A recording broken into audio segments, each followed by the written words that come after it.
Hello साथीहरू, म चाहिँ अहिले मेरो हस्बेन्डलाई लिन जान लागेको। अब चाहिँ म स्टेसन लिन जानलाई हिँडेको है।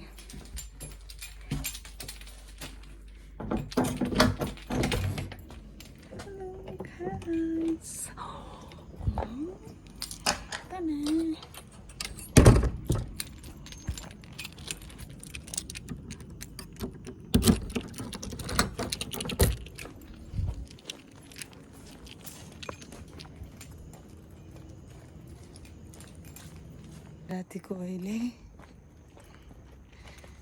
रातिको 10 बजेर अहिले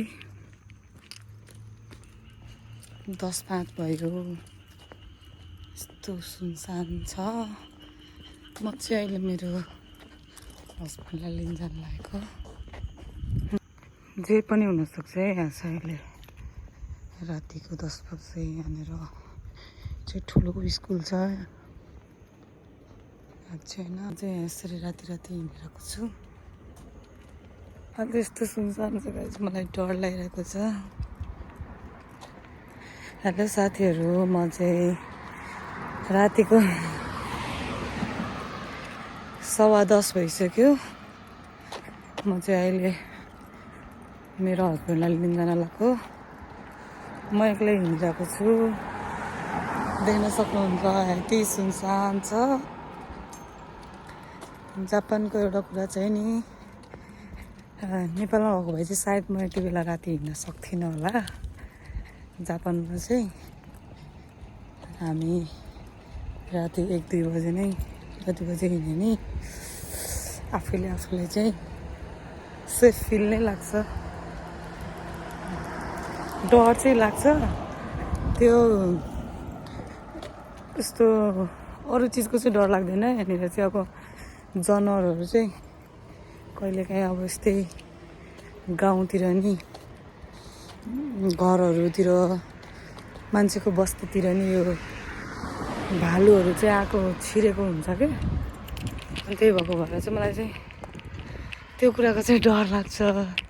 कतै झ्याप्पै त्यस्तो जङ्गली जनावर गाउँघरमा छिरेको रहेछ र अनि ठिङ्ग मेरो अगाडि आयो भने म के गर्छु होला भन्ने चाहिँ लाग्छ। नत्र मलाई त्यस्तो कुराको चाहिँ डर लाग्दैन। म एकदम निडर साहसी छु। मलाई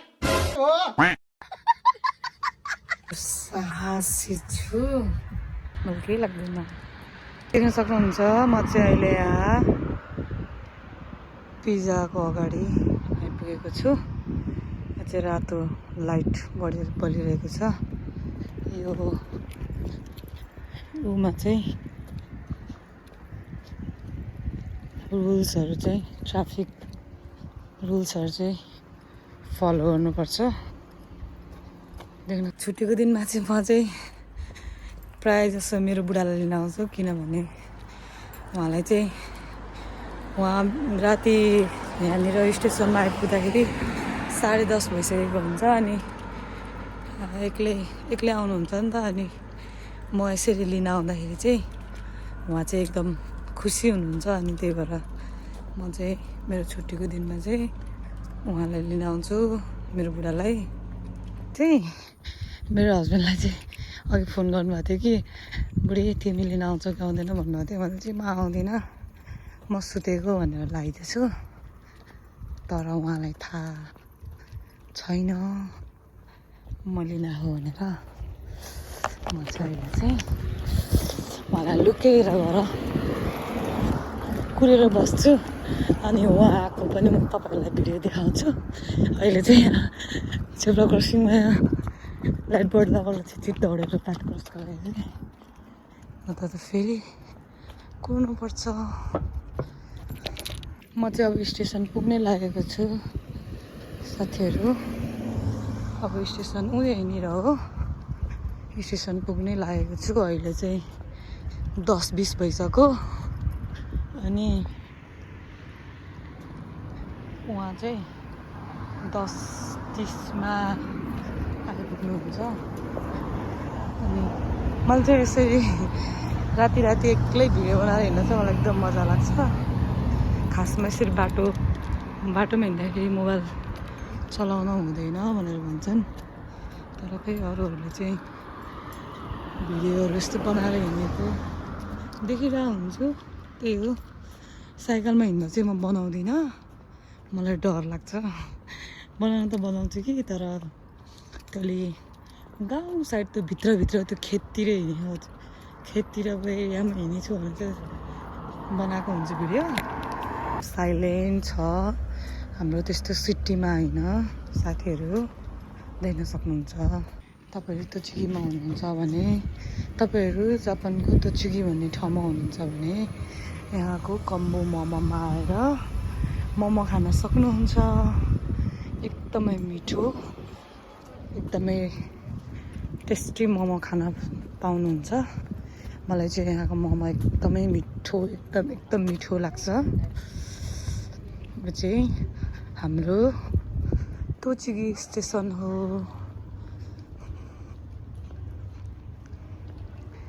यति राति पनि बत्ती झलल छ।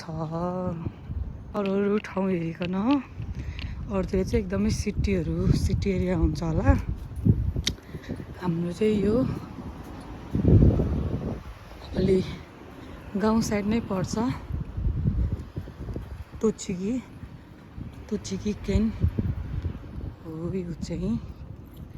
ल फाइनल्ली म चाहिँ स्टेसनमा आइपुगेँ। देख्न सक्नुहुन्छ, यो चाहिँ हाम्रो तोचुकी स्टेसन हो। म चाहिँ अहिले यहाँ आइपुगेको छु मेरो हस्बेन्डलाई लिन। अनि यहाँ जापानमा चाहिँ सबैलाई थाहा नै होला, यसरी यहाँबाट सिक्का कोइन पैसा हालेर तपाईँलाई चाहिएको पानी अनि जुसहरू, ड्रिङ्क्सहरू लिन सक्नुहुन्छ। फाइनली म स्टेसनमा आइपुगेँ, देख्न सक्नुहुन्छ। यति राति को हिँड्छ? म हिँड्छु। कसलाई लिन? मेरो आफ्नो बुढालाई लिन।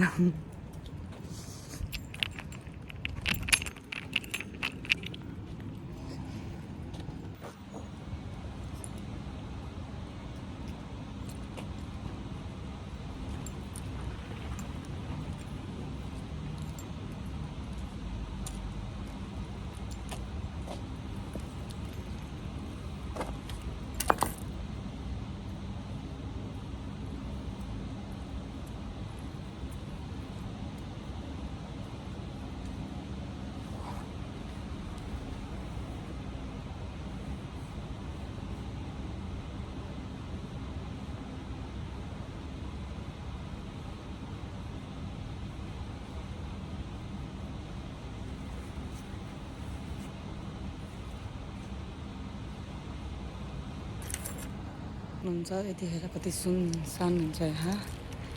अनि त्यही भएर म चाहिँ मेरो हस्बेन्डलाई लिन आउँछु, किनकि उहाँ एक्लै आउनुपर्छ नि त। सो त्यही भएर मैले चाहिँ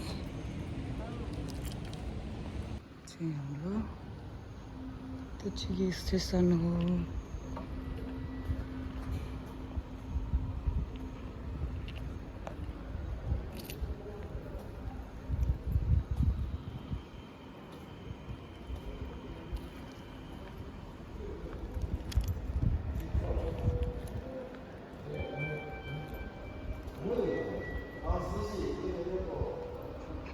कोही छैन, खाली।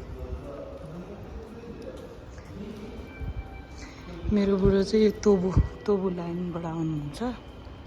यहाँ चाहिँ हजुरहरूले उयो गर्न सक्नुहुन्छ, योबाट आउनुहुन्छ, यो लाइनबाट हुनुहुन्छ। अहिले चाहिँ कोही आएको छैन, ठ्याक्क 30मा आइपुग्नुहुन्छ। अनि यो चाहिँ हाम्रो काममा जाने बेलामा हामी बस चढ्ने अर्को यता बस स्टेसन हो। चाहिँ हामी काममा जाने बेलामा चाहिँ हामी जहिले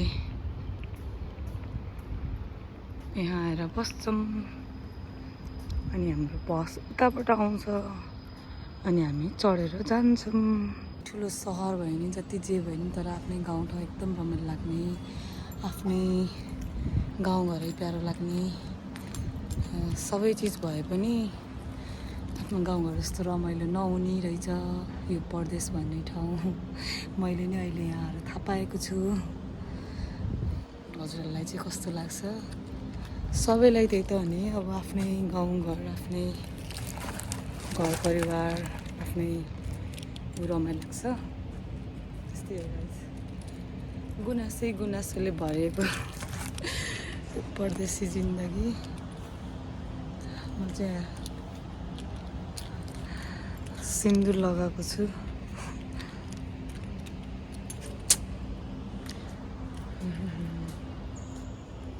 देख्न सक्नुहुन्छ मलाई चाहिँ केही लाज लाग्दैन क्या म चाहिँ आनन्दले भिडियो बनाएर हिँडिदिन्छु मैले चाहिँ एउटा बुझ्न नसकेको कुरा साथीहरू हामी यहाँ गाडी चढ्ने ठाउँमा नि यस्तो छ के यो माथि होइन हो यो माथि यो के को लोगो हो यो माथि चाहिँ नि दुईटा जुत्ता झुन्डाएको छ कि यो कसले राख्यो होला म अचम्म पर्छु के यो दुईटा जुत्ता कसको जुत्ता होला यो स्पेसल चाहिँ के होला यो जानी जानी कसैको चिनोमा जुत्ता झुन्डाएको होला कि यहाँ यो माथिबाट फाल्दाखेरि यहाँ अड्क्या हो कि मैले बुझ्न नसकेको कुरा के म जहिले काममा आएको बेलामा यही हेरेर म अचम्म पर्छु कि सोध्छु कि यो कसले अड्का होला किन नजिक्या होला भन्छु कि सायद कसैको सम्झनामा झुन्डा होला छ अब चाहिँ मेरो बुढा चाहिँ खै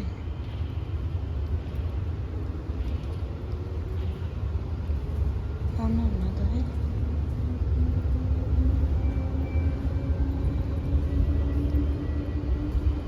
म चाहिँ यहाँ आइसकेको छु सबै सक भइतिर मेरो बुढो खाना खानुभयो सबै आइसक्यो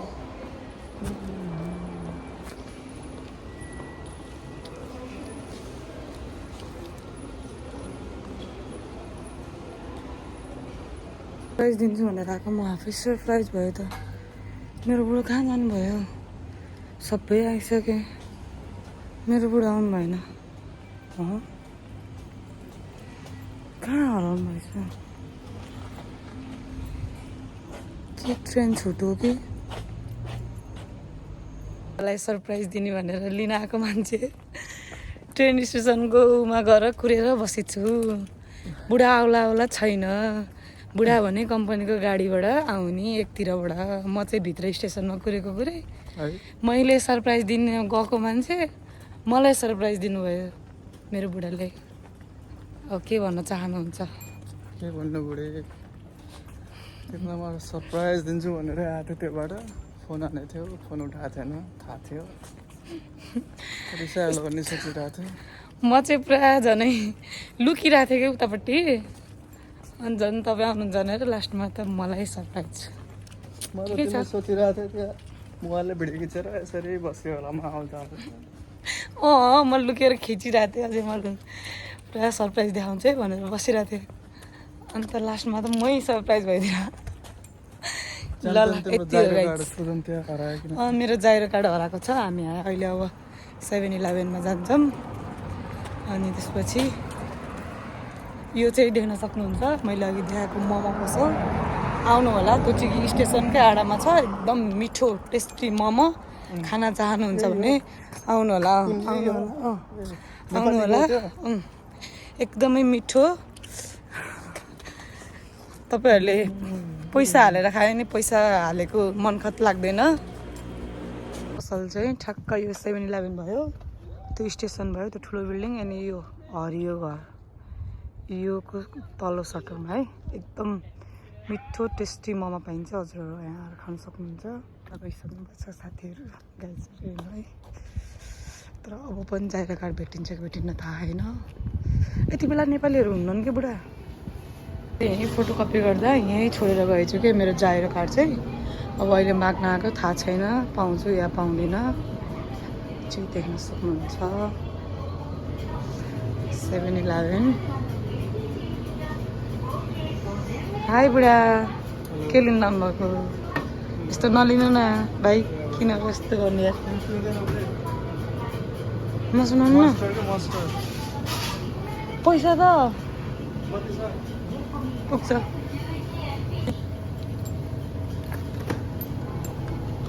यो वाला मस्टर मनपर्छ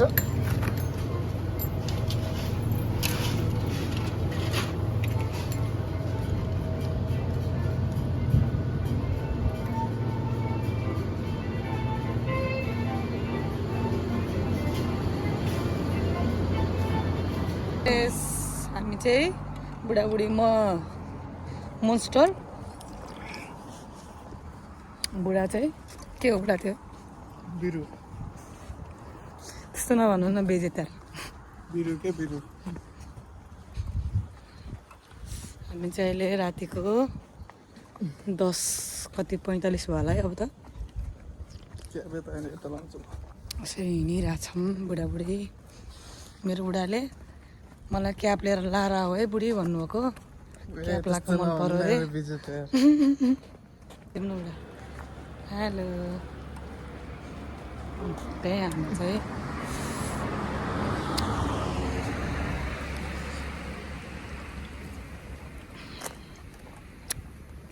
सक्नुहुन्छ यसमा चाहिँ कति ठुलो माछा हुन्छ दिउँसोमा म हजुरहरूलाई एक दिन भ्लग बनाएर देखाउँछु जापानमा चाहिँ माछालाई देउता भनेर माया गर्छन् पुज्छन् के भनेर बुढा कोही फिस के हो कोही भने कोही फिस भनेको बुद्धिस्ट टाइपको सुनसान हुन्छ यति बेला डर लाग्छ मेरो बुढा 10:30 बजे आउँदाखेरि यति सुनसान हुन्छ म 3 बजे आउँदा झन् कति सुनसान हुन्छ होला रातिको 3 बजे हेर्नुहोस् यस्तो छ अवस्था